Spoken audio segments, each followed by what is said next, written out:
Victoire! Les Britanniques sont vaincus et Lord Cornwallis vient enfin de se rendre.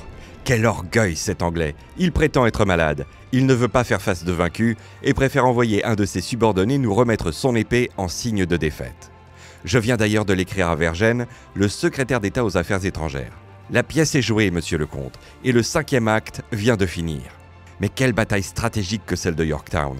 Durant près de 21 jours, nous, les 6000 insurgés et les 1000 marins pour l'indépendance, avons combattu tant dans la baie de la Chesapeake sur mer qu'à Yorktown sur terre pour la victoire décisive face aux 7500 hommes de Lord Cornwallis.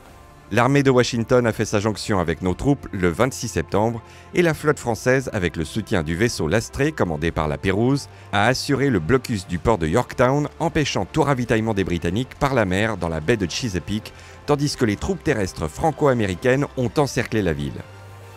L'armée de Lord Cornwallis, installée à Yorktown, était ainsi privée d'accès à la mer, un coup fatal pour lui. Notre artillerie n'avait plus qu'à assiéger la ville de Yorktown, en prenant ses bastions, ce qui ne fut pas simple, mais nous avons réussi à briser le moral de l'ennemi en lui interdisant toute fuite. Nous y avons tout de même laissé 50 hommes et 127 blessés lors de l'assaut final. Le matin du 17 octobre, un tambour anglais a fait son apparition sur la ligne de front, suivi par un officier agitant un mouchoir blanc.